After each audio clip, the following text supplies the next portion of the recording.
Hi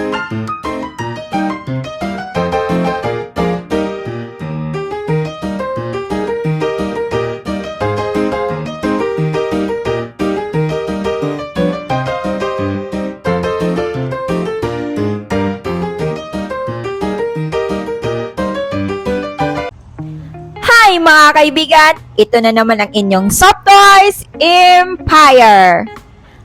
Ang pagong ay may malaking balat, kaliskis, at mahaba ang liig. Ito ay lumalangoy sa dagat at madalas matagpuan sa mga coral reef.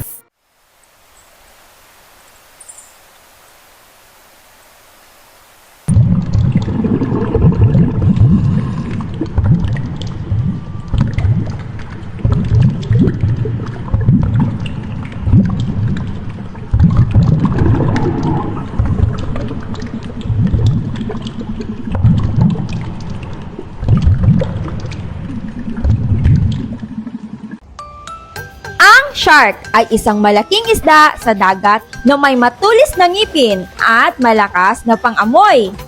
Ito ay kilala sa pagiging mabangis at mahusay na mananayaw sa ilalim ng tubig.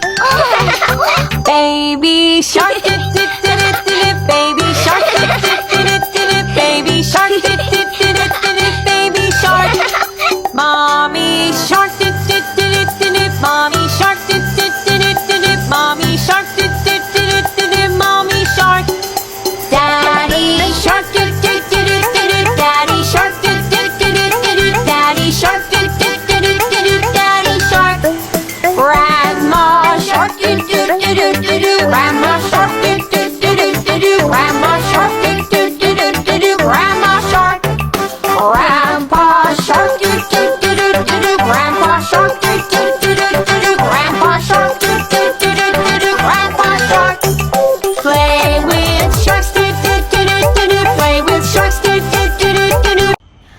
Ang clownfish ay isang maliit na isda na kulay kahel at puti.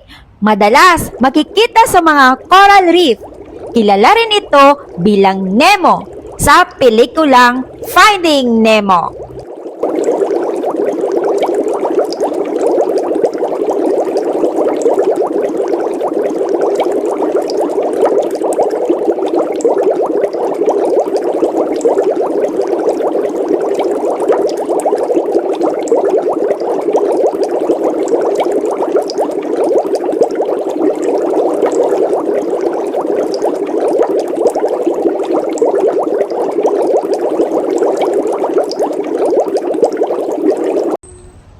Dolphin ay isang hayop sa dagat na may matalim na ilong, makintab na balat, at mahusay sa paglangoy. Ito'y kilala sa kanyang katalinuhan at kakayahang gumawa ng iba't ibang tunog.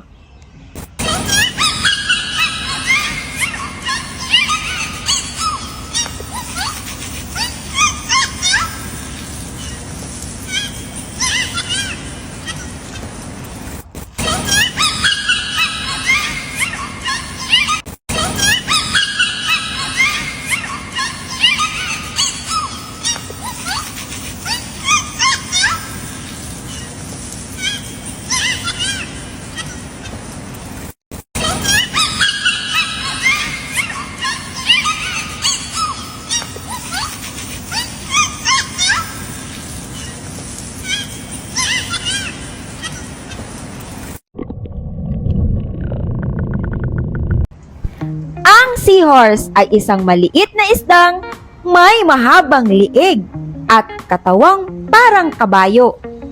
Ito'y kilala sa kakaibang anyo at sa kakayahan ng lalaking seahorse na manganak.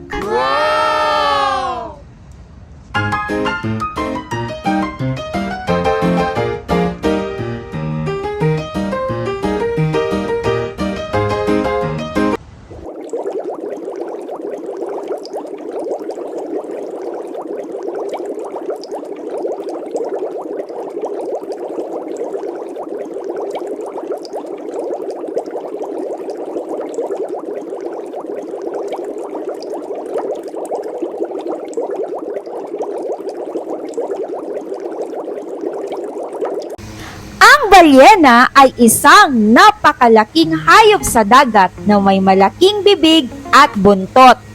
Ito'y kilala sa kanyang mapanlikha at kaakit-akit na paglalangoy sa karagatan.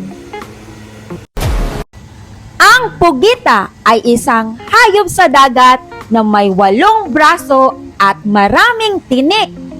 Kilala ito sa kanyang katalinuhan at kakayahang magpalit ng kulay!